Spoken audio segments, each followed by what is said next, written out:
My name is Mason Walker, 35, and I just bought the biggest mansion in my hometown. After spending 10 years building my fortune overseas.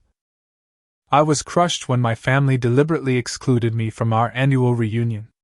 The message was clear: I wasn't wanted.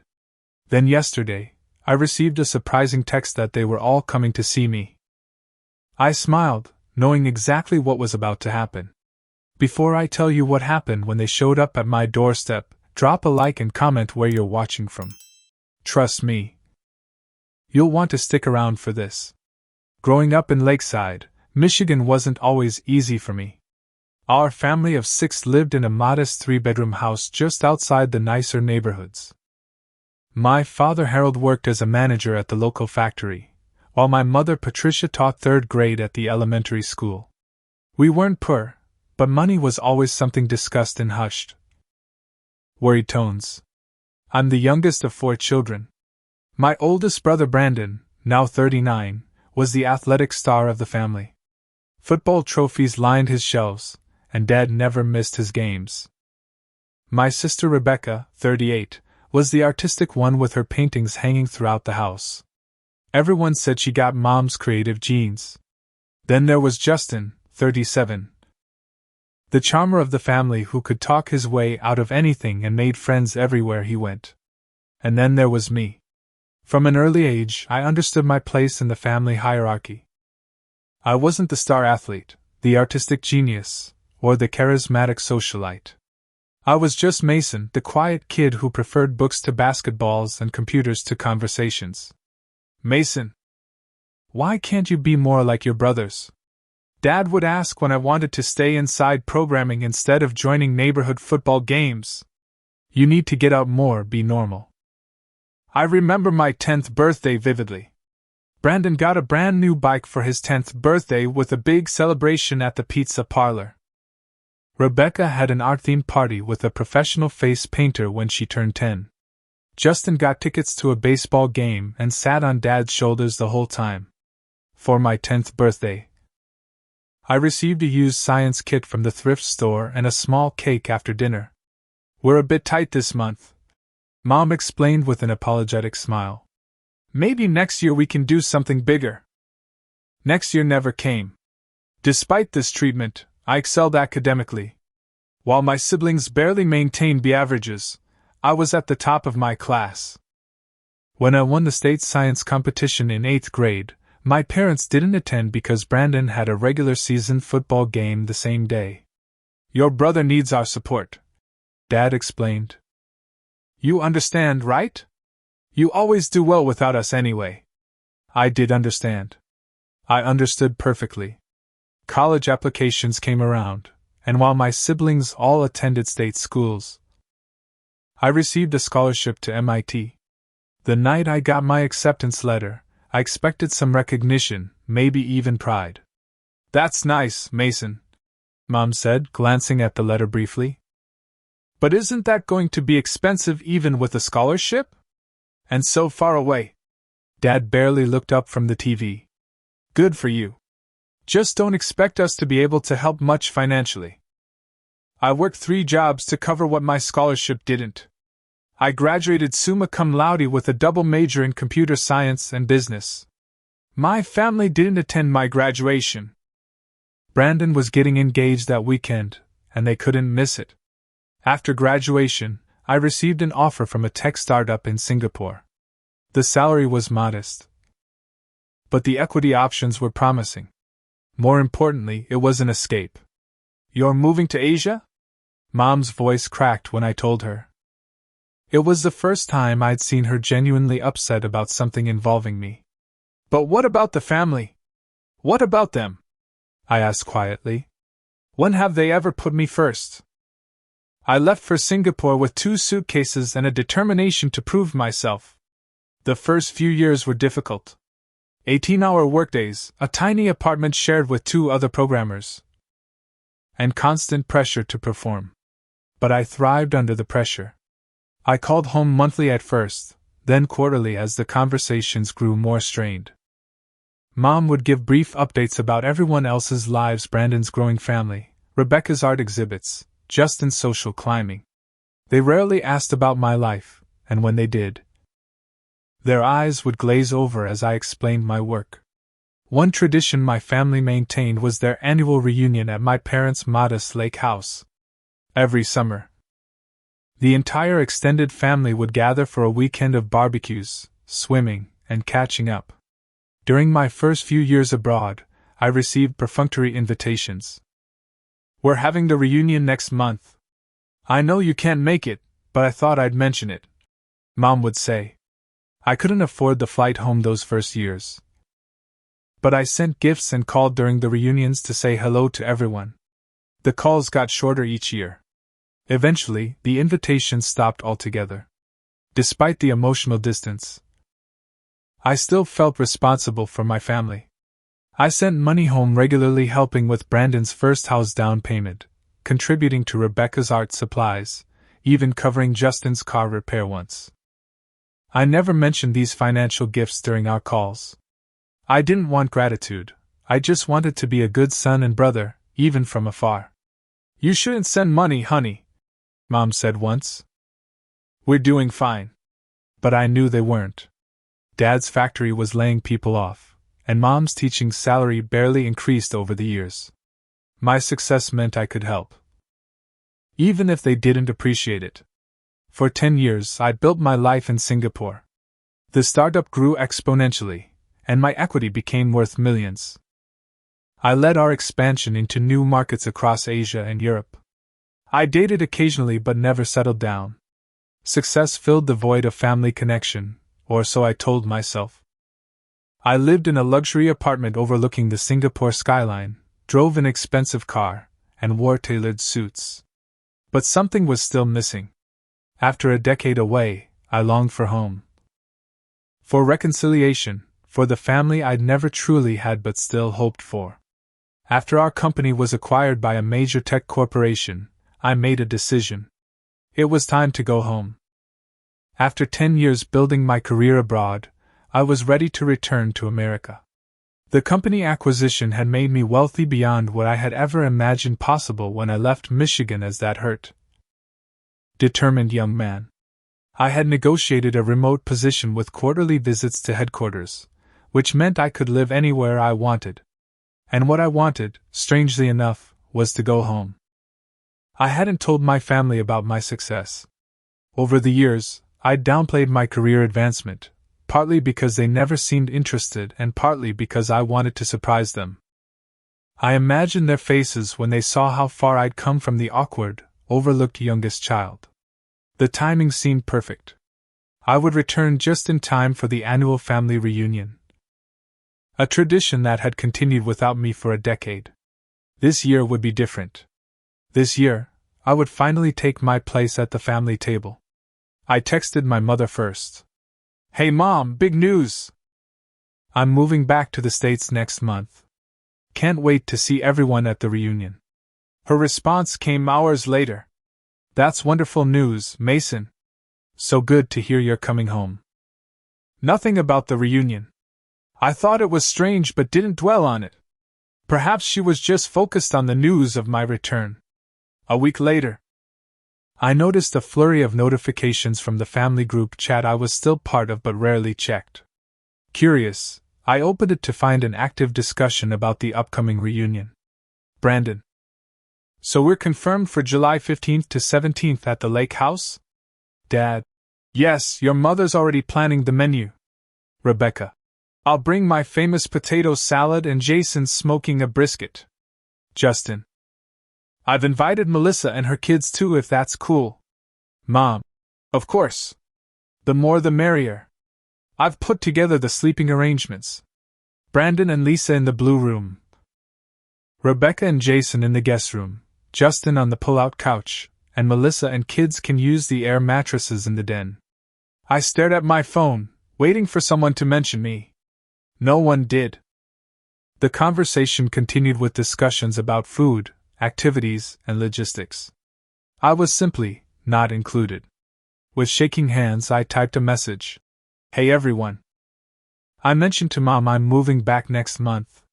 Looking forward to seeing everyone at the reunion after all these years." The chat went silent for several minutes. Then the responses trickled in. Brandon. Oh, didn't know you were planning to come. Rebecca. It's just, we've already figured out the sleeping arrangements. Justin. Yeah, man, it's pretty packed this year. My heart sank as I realized what was happening. They weren't planning on including me. After 10 years, they'd grown comfortable with my absence. I waited for my parents to intervene, to insist that of course their youngest son was welcome. Instead, my father wrote, Mason, we've done fine without you for 10 years. Maybe next year when we can plan better. The words stung like a physical blow. Done fine without you. 5 simple words that confirmed what I'd always suspected but hoped wasn't true. Mom added weakly, We're excited to see you when you get back, of course. Maybe we can have dinner the week after? I didn't respond. What could I say? That I understood? That it was fine? It wasn't fine. After a decade of sending money, making effort from afar, and dreaming of reconciliation, I was being explicitly told I wasn't wanted at my own family's gathering. That night, I sat on my balcony overlooking the Singapore skyline, nursing a glass of whiskey and 10 years of accumulated hurt. I had 2 choices: accept my family's rejection or do something about it. The next morning, I called a real estate agent in my hometown. I'm looking for the most impressive property in Lakeside, I said. Budget is not a concern. The agent laughed nervously. Are you serious, sir? Absolutely. I want something that makes a statement. Waterfront, preferably. Multiple bedrooms, high-end amenities, the works. 2 days later, the agent sent me listings. One property stood out immediately, an 8-bedroom mansion on the shores of Lake Michigan, just 3 miles from my parents' modest lake house. It had everything: private beach access, a boat dock, infinity pool, home theater, wine cellar, and stunning views from floor-to-ceiling windows. The asking price was $4.2 million. I'll take it, I said without hesitation. And I'll pay cash. The transaction moved quickly. I hired a property management company to handle furnishing the place before my arrival. I gave them a substantial budget and simple instructions. Make it spectacular but tasteful. Nothing gaudy, just undeniably high quality. Meanwhile, I laid the groundwork for my return. I contacted old classmates who had stayed in the area, reconnected with teachers who had believed in me, and discreetly researched what had become of my family members during my absence. What I discovered was illuminating. Brandon had gone through an expensive divorce and was struggling with child support for his 3 kids. Rebecca had attempted to open an art gallery that failed spectacularly, leaving her and her husband Jason in significant debt. Justin had developed a gambling problem that had cost him several jobs. And my parents, approaching retirement age, were facing mounting medical bills from Dad's heart condition. I felt a twinge of guilt about my plan for what some might call revenge.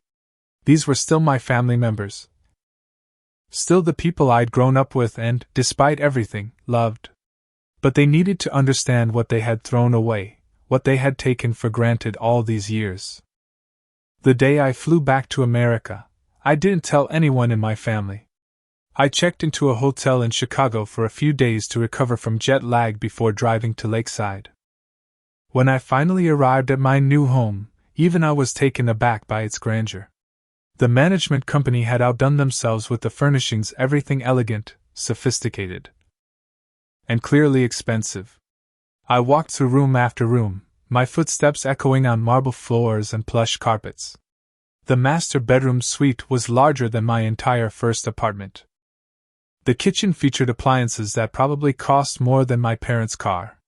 The home office overlooked the lake through panoramic windows. Standing on the back terrace, watching the sunset over Lake Michigan, I felt a strange mix of emotions. Pride in what I had accomplished. Satisfaction at what I was about to do. Sadness that it had come to this. And underneath it all, a lingering hope that maybe, just maybe, this grand gesture would finally earn me the respect and recognition I'd always craved from my family. I took a deep breath of the fresh lake air and smiled. The reunion was 3 weeks away. It was time to make my presence known in Lakeside. My first week back in Lakeside was spent settling into my new mansion and establishing myself in the community.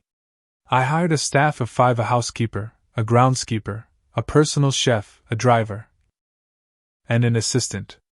All local people who knew the town and, more importantly, knew my family. "You're Harold and Patricia Walker's son?" asked Marion, my new housekeeper, eyes wide with surprise. "They never mentioned their youngest was so successful." "They don't know," I replied simply.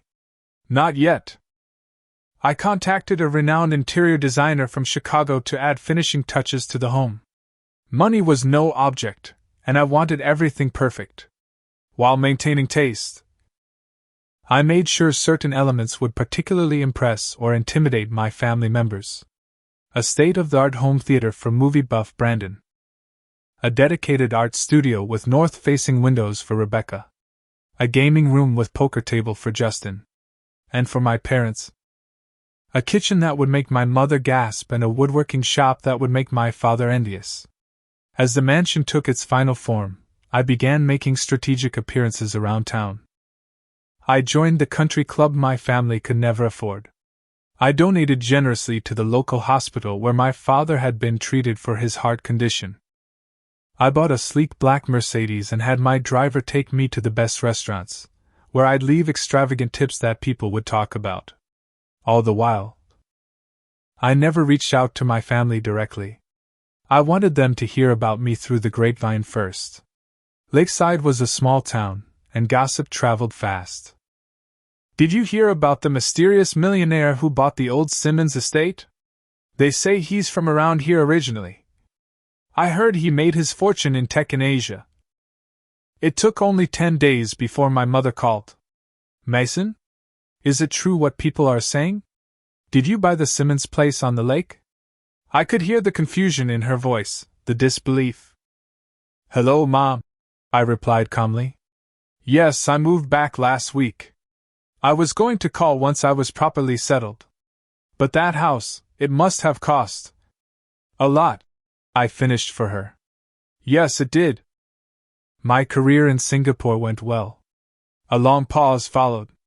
I imagined her trying to reconcile her image of her overlooked youngest child with the reality of what she was hearing. "Well," she finally said, "we'd love to see you in your new home. Maybe after the reunion? We're quite busy preparing for it now." There it was again. The casual exclusion. The implication that I wasn't part of. "We." "Of course," I replied pleasantly. "I understand how hectic reunion planning must be. No rush at all." After hanging up, I called my assistant. "It's time for Phase 2. Phase 2 involved deepening my connections with important people in the community, while subtly gathering more information about my family's situations. I had lunch with the mayor, who happened to be an old classmate of Brandon's. "Brandon Walker? Yeah, rough few years for him," the mayor confided. "His ex-wife took him to the cleaners in that divorce. He's behind on child support again, I hear." I met with the bank manager who had rejected Rebecca's business loan for her gallery. "Artistic talent doesn't always translate to business sense," he explained diplomatically. "The location she chose was too expensive, and her business plan was optimistic. The local barber filled me in on Justin as he gave me a trim. That boy could charm the skin off a snake, but can't seem to stay away from the casino over in Hammond. Shame, really. Your folks have bailed him out more times than I can count." And finally I, accidentally, ran into my parents' doctor at the country club. "Mr. Walker, your donation to the cardiac wing was incredibly generous," he gushed. "Especially given your father's condition. The new equipment will help many patients like him." "My father's condition?" I asked innocently. The doctor's face fell. "Oh, I assumed you knew. Your father's heart condition has worsened. He should be considering surgery, but—" He trailed off.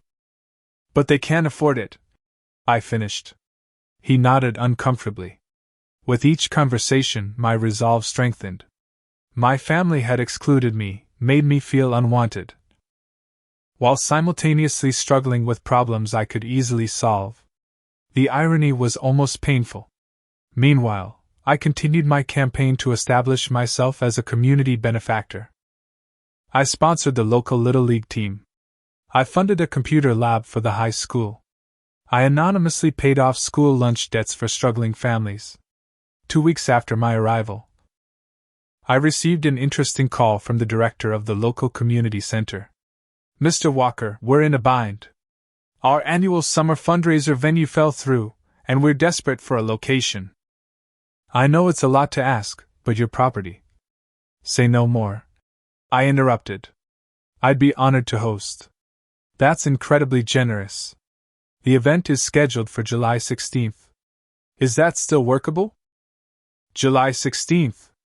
The Saturday of the family reunion weekend." "It's perfect," I replied, a smile spreading across my face. "Absolutely perfect." I immediately began planning what would be the most lavish event Lakeside had ever seen. Catering from Chicago's finest restaurants, a live band, professional lighting, valet parking. I ordered tents for the lawn, hired bartenders, and arranged for floating lanterns to be released over the lake at sunset. Invitations went out to everyone who mattered in Lakeside: business owners, teachers, doctors, lawyers, and all my parents' friends and neighbors. Conspicuously absent from the guest list, my immediate family. As the event approached, I strategically increased my social media presence, posting photos of the mansion preparations, glimpses of the stunning lake views, and hints about the upcoming event. I knew my siblings all followed me, though they rarely interacted with my posts. 3 days before the reunion weekend, I received a text from Justin. "Bro, what's with the fancy party? Same weekend as the family thing?" Cold. I didn't respond. 2 days before, Rebecca messaged, "Mom's upset you're hosting some big shot event instead of coming to family reunion. After 10 years away, you'd think family would be priority." The irony was so thick I could have cut it with a knife. I didn't respond to her either. 1 day before, Brandon called. I let it go to voicemail. His message was terse.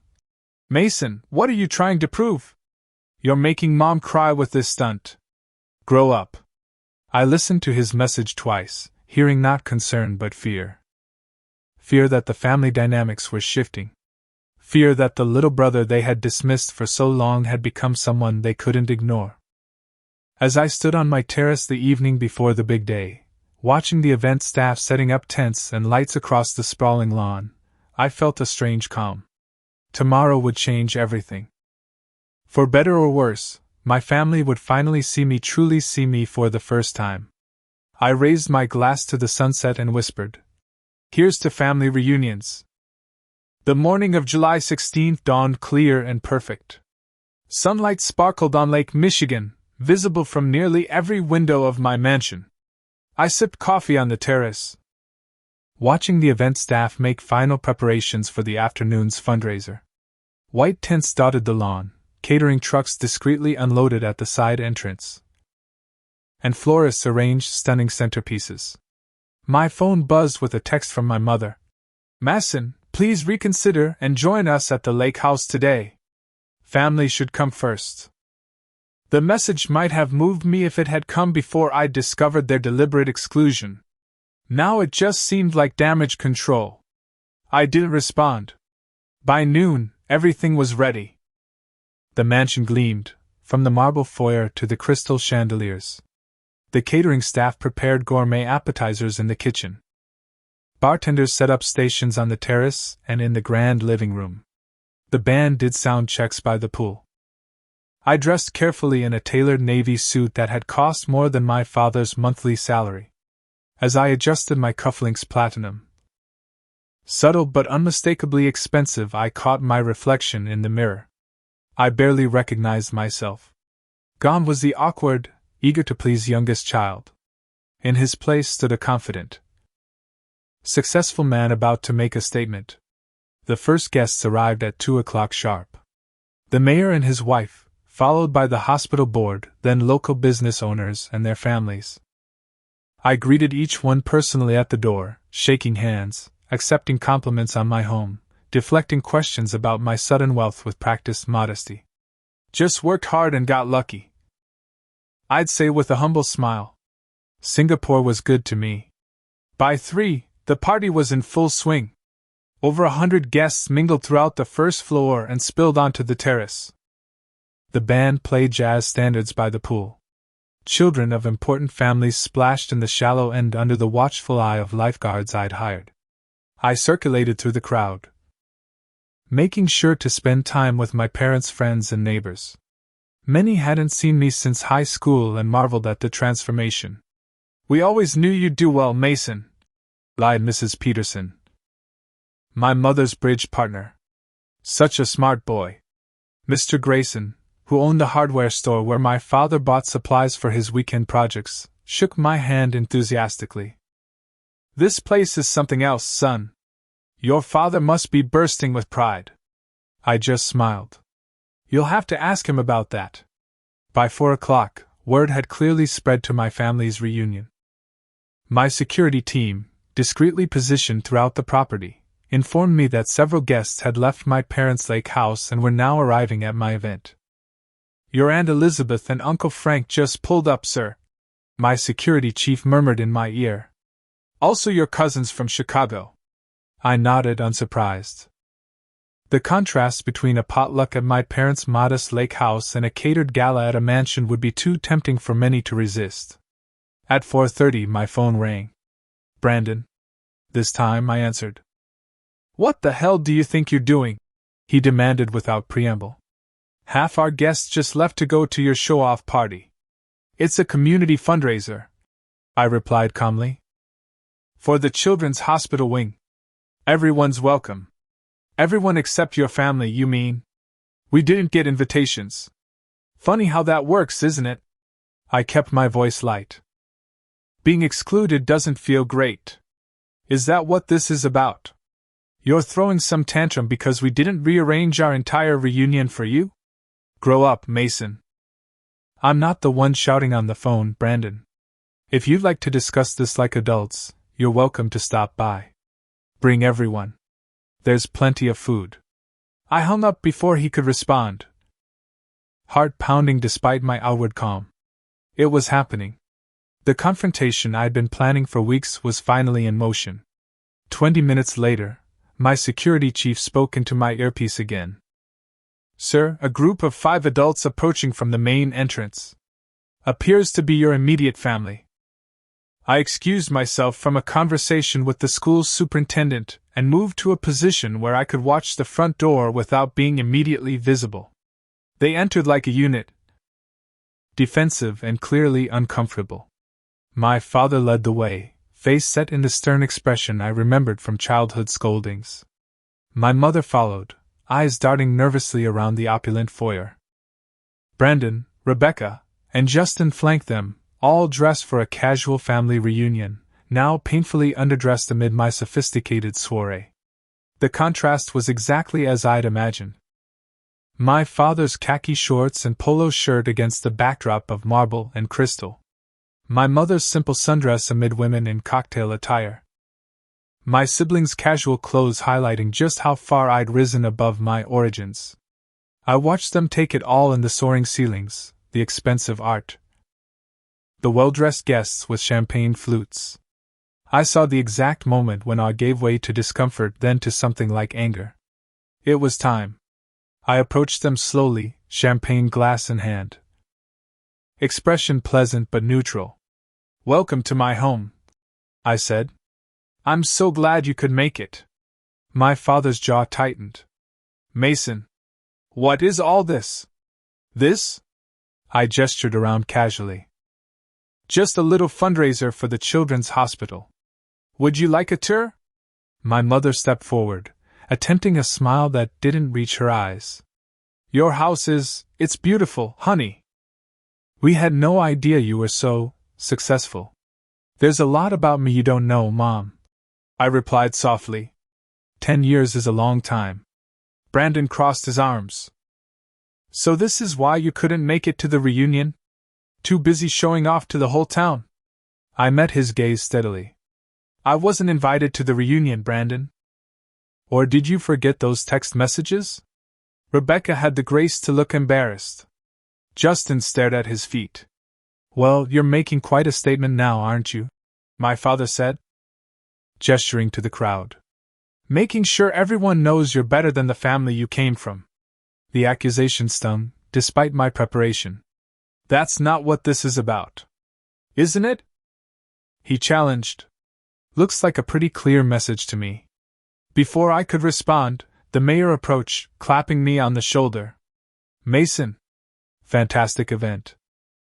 The donation you've made to the hospital is going to change lives. He turned to my father. Harold. Good to see you. You must be incredibly proud of your son. My father managed a tight smile. Of course. Very proud. The mayor continued, oblivious to the tension. The new cardiac wing will be state-of-the-art. Perfect timing, given your condition, Harold. A flash of something shame? Fear? Crossed my father's face. If you'll excuse us, I interjected smoothly. I was about to give my family a tour of the house.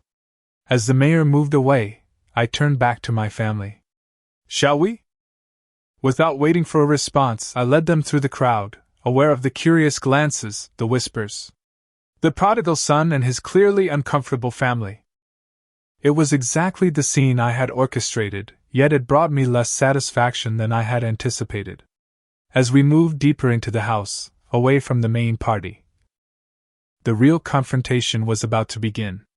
I led my family through the mansion, pointing out features with the practiced ease of a museum docent. The gourmet kitchen with its custom cabinetry. The formal dining room that could seat 20. The library with first editions lining built-in shelves. Their reactions were a study in conflicted emotions. My mother offered strained compliments. This is lovely, Mason. The woodwork is beautiful. My father remained mostly silent, his expression hardening with each new display of wealth. Brandon made occasional cutting remarks disguised as compliments. Pretty flashy bathroom. Guess subtlety isn't big in Singapore. Rebecca seemed genuinely impressed by the art collection. While Justin's eyes darted everywhere, mentally calculating values like the gambler he was. Finally, we reached the family room at the back of the house, a deliberate choice for its wall of photos documenting my life in Singapore. Award ceremonies. Business magazine covers. Charity galas. A decade of achievements they knew nothing about. You can all sit if you'd like, I said, gesturing to the plush sectional sofa. We should talk. They arranged themselves awkwardly. My parents in the middle, siblings on either side. A family unit facing the outsider. Some dynamics never changed. So, my father began. You've done well for yourself. Congratulations. Is this why you brought us here? To rub our noses in it? I remained standing, hands in my pockets. I brought you here because you showed up at my fundraiser. If you're asking why I bought this house, why I'm hosting this event, it's complicated. Doesn't seem complicated. Brandon scoffed. Seems like a pretty obvious middle finger to the family. Is that how you see it? I asked quietly. Interesting. I see it differently. I see it as a man returning home after a decade away, excited to reconnect with his family, only to discover they've deliberately excluded him from their gathering. We didn't exclude you. My mother protested weakly. We just didn't think you'd want to come after so long away. Mom, I said gently, I have the text messages. We've done fine without you for 10 years. Dad's exact words. My father flushed. You spring this return on us at the last minute and expect us to rearrange everything? Rearrange what exactly? Adding another place at the table? Making room on the air mattress beside Justin? It wasn't about logistics. It was about not wanting me there. Rebecca leaned forward. That's not fair, Mason. You've been gone for 10 years. You barely called. You became this. Stranger with your fancy Asian life that none of us could relate to. I called every month for years. I countered. I sent gifts. I remembered birthdays. When's the last time any of you called me? Silence fell over the room. The distant sounds of the party filtered in laughter, music, the clink of glasses. Justin finally spoke. Look, bro, maybe we messed up. But this. He gestured around. This feels like you're trying to show us up, make us feel small. Something in his tone, a hint of genuine hurt, made me pause. I sat down in the armchair across from them. That wasn't my intention, I said, surprising myself with the admission. Or at least, not entirely. Then what was your intention? My father demanded. Buying the biggest house in town? Throwing a party the same day as our family reunion? Inviting everyone we know except us? I considered his question seriously. I wanted you to see me. Really see me for once. Not as the afterthought child, the one who never quite fit in. I wanted you to recognize what I've accomplished, what I'd become despite never having your support. We always supported you. My mother insisted. Did you? I challenged gently. Did you come to my science competitions? My graduation? Did you ever put me first, even once, over the others? Her eyes filled with tears. We did our best, Mason. We're not perfect. I know that, Mom. I never expected perfect. I just wanted equal. Brandon leaned forward, face flushing. So you made millions and bought a mansion to prove you're better than us? Congratulations. Message received. Some of us haven't been so lucky. Lucky? I repeated, feeling my calm facade crack. You think this was luck? I worked 18-hour days for years. I lived in a closet-sized apartment with 2 roommates to save money. I taught myself 3 programming languages while working full-time. That's not luck, Brandon. That's what happens when you're told your whole life you're not good enough. Oh. Spare us the poor neglected genius routine. Brandon snapped. Not everyone gets handed million-dollar tech jobs. Handed? I stood up, truly angry now. I earned every dollar. What's your excuse? Brandon? The star athlete who peaked in high school? I know about the divorce, the child support problems. I know Rebecca's gallery failed because she chose an expensive location with no business plan. I know about Justin's gambling debts that Mom and Dad keep covering. Their shocked expressions told me I'd hit my mark. Rebecca's eyes filled with tears. Justin looked away, embarrassed. How dare you? My father said, standing to face me. You disappeared for a decade and now you come back to judge us? To spy on our problems? I'm not judging, I insisted. I'm pointing out the irony. You excluded me from the family while you're all drowning in problems I could help with. We don't need your charity. My father spat. Don't you? I challenged. How are you planning to pay for your heart surgery, Dad? The one you keep putting off because of the cost? His face paled. How did you dash? I know everything, I said quietly. I know you sold the lake house last month. My mother gasped. Mason! What? I looked between them. You sold the lake house? Then where's the reunion being held? A heavy silence fell. My siblings exchanged uncomfortable glances. Finally, Rebecca spoke. There is no reunion, Mason. Not really. We're meeting to discuss finances. As a family. The revelation hit me like a physical blow. There was no annual gathering I'd been excluded from. There was a family financial crisis meeting I hadn't been informed about. Why didn't you tell me? I asked, my voice barely audible. My mother wiped tears. We were ashamed. Everyone's struggling. Brandon can't keep up with child support. Rebecca and Jason might lose their house. Justin. She trailed off. I owe some bad people money. Justin admitted quietly. Dad paid them off by selling the lake house. And your heart surgery? I asked my father. He shook his head. Postponed. indefinitely. I sat back down, processing this new information. All my elaborate plans for revenge suddenly seemed petty, misguided. So the texts, the exclusion. We didn't want to admit how bad things had gotten. My father said gruffly, "You were the success story. The one who got out, made something of himself." We didn't want to ruin that with our problems. Or ask for handouts. Brandon added. Before I could respond, a commotion from the hallway interrupted us. My assistant appeared at the door, looking concerned. "Mr. Walker, sorry to interrupt, but your father's name was just announced for the door prize drawing, and when he didn't appear, someone mentioned he was with you. And there seems to be some confusion."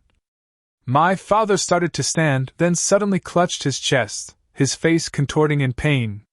He stumbled, and Brandon barely caught him before he collapsed. "Dad!" I rushed forward as my mother screamed. "Harold! Harold, what's wrong?"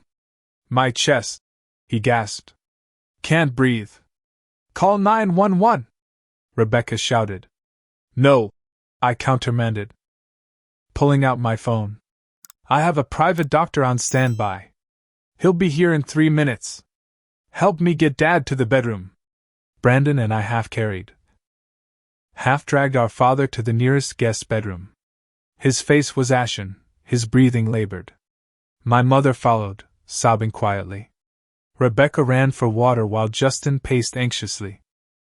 True to my word, Dr. Patel arrived in minutes, medical bag in hand.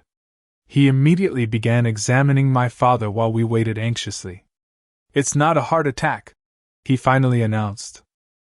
"Likely an anxiety attack mimicking cardiac symptoms, exacerbated by his existing condition. His pulse is stabilizing, but he needs to rest and should come in for tests tomorrow." The relief in the room was palpable. My mother sat on the bed, holding my father's hand as color gradually returned to his face. "I'll leave you some medication," Dr. Patel told me quietly. "And I'll clear my morning schedule for those tests." "Thank you," I said, walking him to the door. When I returned, the family tableau before me struck a chord I hadn't expected. My powerful father looking vulnerable against the pillows. My usually composed mother openly emotional. My siblings, for once, not competing but united in concern. And me, standing apart as always. But now by choice rather than exclusion. The confrontation had taken a turn I never anticipated. My carefully orchestrated revenge had collapsed under the weight of a reality I hadn't known existed. My family hadn't excluded me out of disregard, but out of shame and perhaps a misguided attempt to protect me or themselves from their failures. As I looked at them huddled together, I realized I had a choice to make. I could hold on to my hurt and resentment, or I could be the bigger person I'd worked so hard to become. The party continued downstairs, oblivious to the drama unfolding in the guest bedroom. Through the window, I could see lanterns being prepared for the sunset release over the lake. It should have been my moment of triumph. Instead, it had become something entirely different. A crossroads. The rest of the evening passed in a blur.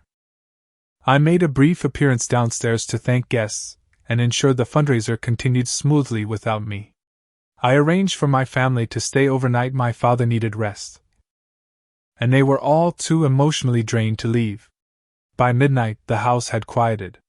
The staff had cleaned up, the last guests had departed, and my family had retreated to their assigned guest rooms.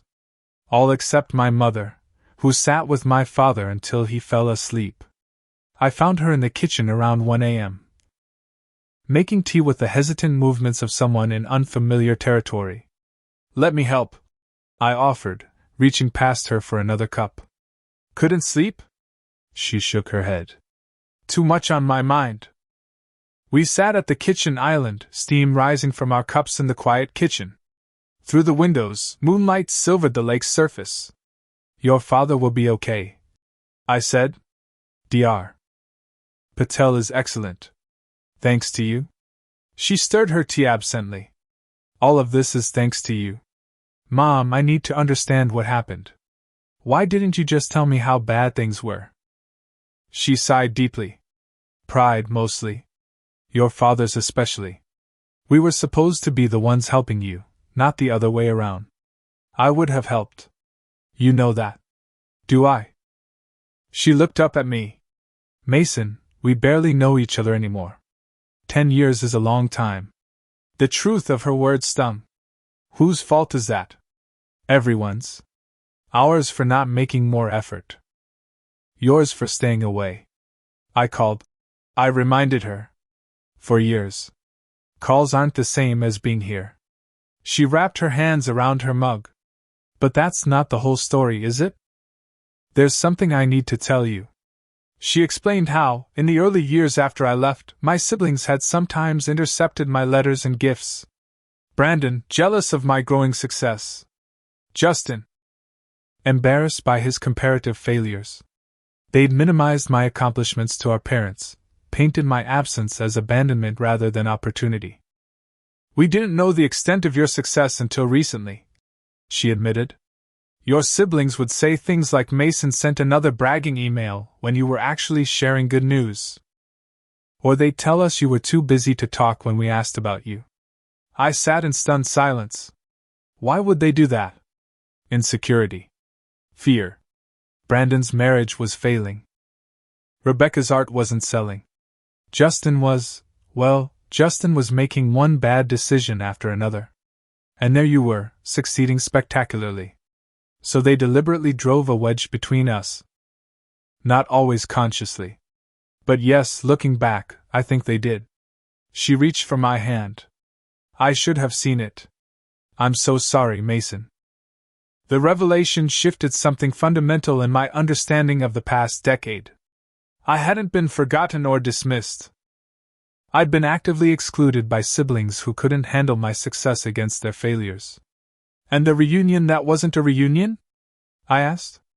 That was their idea too. They didn't want you to know how bad things had gotten. They were afraid you'd either gloat or try to take over with your money and success. Is that what you thought too? She looked ashamed. I didn't know what to think. The Mason who left was my sensitive, ambitious youngest. The Mason who might return was a stranger with millions. I just wanted to protect everyone, including you. We talked until dawn, filling in 10 years of misunderstandings and missed connections. She told me about my father's stubborn refusal to ask for help. About how Brandon's divorce had broken something in him. About Rebecca's depression after her gallery failed. About the family's repeated attempts to help Justin overcome his gambling addiction. In return, I shared the truth about my years abroad. The loneliness. The drive to prove myself. The relationships that failed because I couldn't trust. Couldn't believe someone would choose me first. The money I'd sent home anonymously when I learned of their struggles through mutual acquaintances. As morning light filtered through the kitchen windows, my mother looked at me with new understanding. What are you going to do now? She asked. I don't know, I admitted. I came back for revenge, but now you see we're already suffering? Now I see there's nothing to be gained from more pain. I corrected her. For any of us. Around 7. We heard movement upstairs. My family was waking up. The moment of truth was approaching. We should make breakfast, I suggested, surprising myself with the domestic impulse. My mother smiled, a real smile this time. I'd like that. By 8, we had prepared a feast. Fresh fruit, pancakes, bacon, eggs, pastries from the bakery my chef had stocked. The smell drew my family downstairs one by one. My father appeared last, moving slowly but looking better than the night before. Feeling okay, Dad? I asked, pulling out a chair for him. He nodded gruffly. Better. Thank you for last night. Of course. We ate in awkward silence at first, the elephant in the room growing larger with each passing minute. Finally, I set down my fork. I think we need to talk. All of us. Brandon immediately went defensive. If this is about last night, it's about the last 10 years. I interrupted. And the next 10.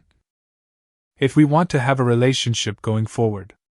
I laid out what I knew about their financial situations, about the intercepted communications, about the deliberate exclusion. I didn't accuse or attack. I simply stated facts. Mom and I talked all night. I concluded. I understand a lot more now about what's been happening while I was gone. My siblings had the grace to look ashamed. Justin stared at his plate. Rebecca wiped away tears.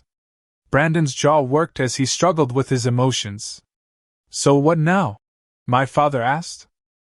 You've made your point. We're failures, you're a success. Is that what you wanted to establish? No, I said firmly. What I want to establish is that we're family. Dysfunctional, messy. Complicated but still family. And I want to help if you'll let me. We don't need charity. Brandon muttered. It's not charity. I corrected him. It's family taking care of family. The way you all would have done for me if our situations were reversed. I paused. At least I hope you would have. That struck a chord. My father looked at me with something like respect for the first time. What are you proposing? He asked. I outlined my thoughts. I would help Brandon start a sports training business, something he was actually passionate about. I would restructure Rebecca's debt and fund a new, properly planned gallery in a better location. For Justin, I would pay for a comprehensive gambling addiction treatment program. And for my parents, I would cover my father's surgery and set up a proper retirement fund. But there are conditions. I added. This isn't a blank check.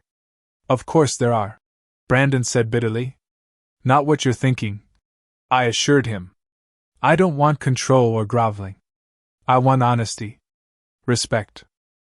A real relationship.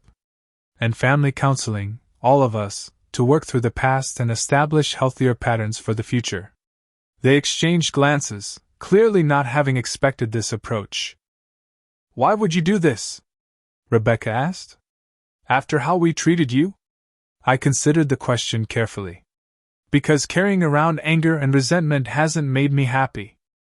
Because despite everything, I still love you all. And because I can afford to help, so why wouldn't I? And if we refuse? My father asked. Then I'll respect that decision. I replied. I'll still pay for your surgery, that's non-negotiable. But the rest would be up to you. I'm offering a hand, not forcing it. A long silence followed. I could almost see the calculations.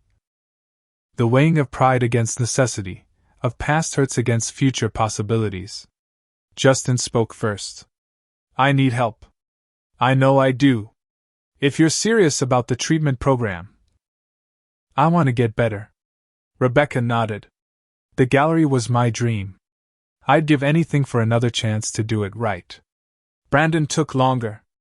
I don't know if I can accept this. Think of your kids, I suggested gently. This isn't just about you anymore. He flinched, then nodded reluctantly. We need to discuss details. I won't be controlled. Fair enough. Everyone looked at our father. The patriarch.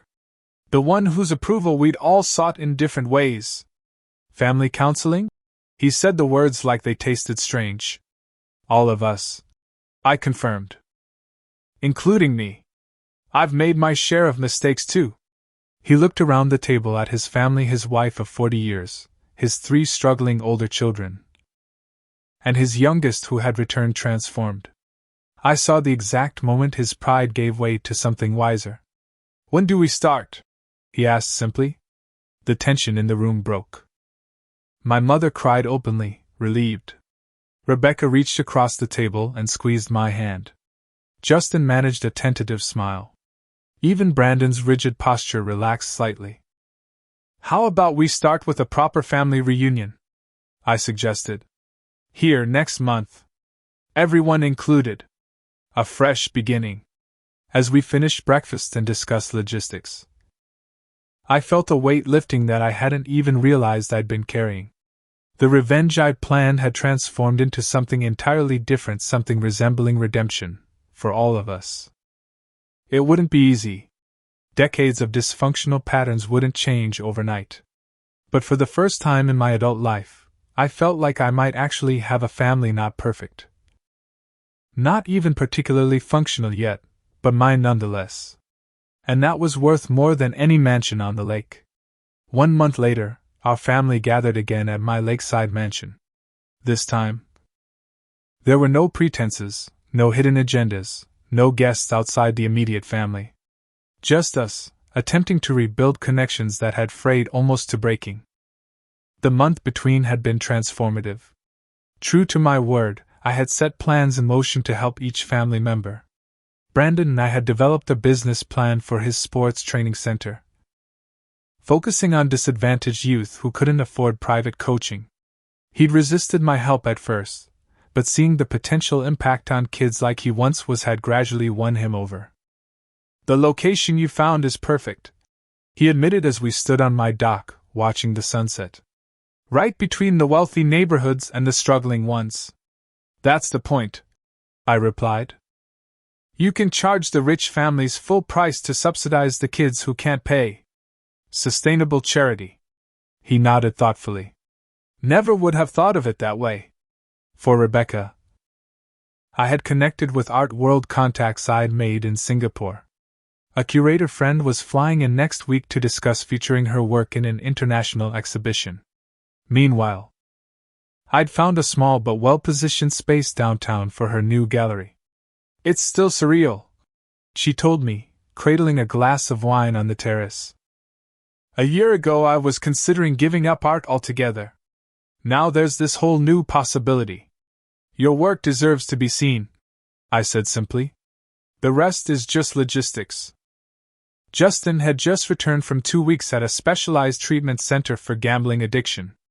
It was only the beginning of a long road, but for the first time, he seemed genuinely committed to recovery. "They said I need to find something else that gives me that rush," he explained during a late-night chess game. "Something constructive." "We'll figure it out," I promised. "There are plenty of healthy adrenaline options." "And my parents?" Dad had undergone his heart surgery the week after our confrontation. It had been successful, and he was already regaining strength. The relief in my mother's eyes when the doctor had delivered the good news had made every penny worth it. Now, as we gathered for dinner in my spacious dining room so different from the cramped family meals of our childhood, I took a moment to appreciate how much had changed in such a short time. My father, seated at the head of the table as always, raised his glass. "I'd like to make a toast," he said, his voice gruff with emotion. "To family. To second chances. And to Mason, who had every right to turn his back on us but chose a better path." "To Mason," they echoed, raising their glasses. I felt a flush of embarrassment and pleasure. "It goes both ways," I reminded them. "I came back with all the wrong intentions. But you changed course when it mattered," my mother pointed out. After dinner, we moved to the family room for our third weekly counseling session. Dr. Winters, a family therapist I'd found who specialized in adult siblings and intergenerational trauma, guided us through difficult but necessary conversations. "Let's continue our discussion about expectations," she suggested. "Last week, we talked about how unspoken expectations created resentments. Has anyone noticed that pattern in their interactions this week?" Brandon spoke up first, surprising us all. "I caught myself expecting Mason to just solve everything with money, then getting annoyed when he wanted to discuss the business plan details. It wasn't fair. He's investing in me, he deserves input." "Good awareness." Dr. Winters nodded. "Mason, how did you feel hearing that?" "Validated," I admitted. "There's a difference between helping and enabling. I want to do the first, not the second."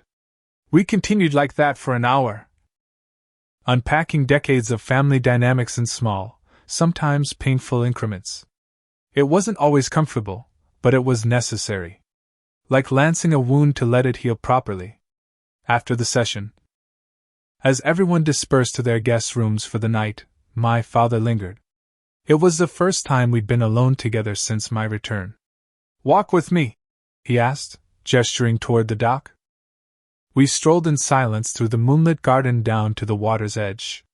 The lake stretched before us, dark and peaceful. "I never understood you," he said finally. "Not as a child. Not as a young man. I didn't know how to connect with someone so different from me." "I know, Dad. That's no excuse," he continued. "I should have tried harder. Should have seen your differences as strengths, not problems to fix." I let his words sink in, the apology I'd never expected to hear. "For what it's worth," he added, "I am proud of you. Not just the success, the money. The man you've become despite my failings as a father." Something tight and painful in my chest began to loosen. "That means a lot. Your mother says you're thinking of starting a foundation," he commented, "for technology education in underserved communities." I nodded. "It's still taking shape, but yes. I want to find the kids like me who just need access and opportunity. I'd like to help," he offered. "Not with money, obviously, that's your department now. But maybe with the practical side. Building computer labs, setting up infrastructure. I may be old-fashioned, but I know my way around a toolbox." His offer touched me deeply. It wasn't about the help itself, which I could easily hire others to provide. It was about his desire to participate in something important to me, perhaps for the first time. "I'd like that very much," I told him. As we turned to head back to the house, I reflected on the journey that had brought us here. I had returned seeking validation, recognition, even revenge. What I'd found instead was the chance to heal old wounds, not by forcing my family to acknowledge my worth, but by finding it within myself. The true measure of success wasn't the mansion or the money. It wasn't even the respect I'd finally earned from my family. It was the inner peace that came from breaking destructive patterns, from choosing compassion over resentment, growth over stagnation. I thought about all the people watching this video, perhaps dealing with their own family struggles. If my story offered any wisdom, it was this: your worth isn't determined by your family's ability to see it. Sometimes the people who should love you most fail you in fundamental ways. That pain is real and valid. But holding on to that pain only ensures it continues to define you. True freedom comes not from proving yourself to those who hurt you, but from releasing the need for that validation altogether. As my father and I reached the house, warm light spilling from its windows onto the lawn, I felt a profound sense of gratitude. Not just for my material success, but for the second chance at family that none of us had expected. It wasn't perfect. We still had years of work ahead to rebuild trust and establish healthier relationships. But it was real. And it was worth fighting for. What about you? Have you ever had to choose between revenge and reconciliation with family? What helped you make that decision? Drop a comment below sharing your experience. If this story resonated with you, please like and subscribe to hear more journeys of healing and transformation. And don't forget to share with someone who might need to hear that family relationships can change, even after years of hurt. Thank you for being part of this community where we can discuss these deeply personal struggles together.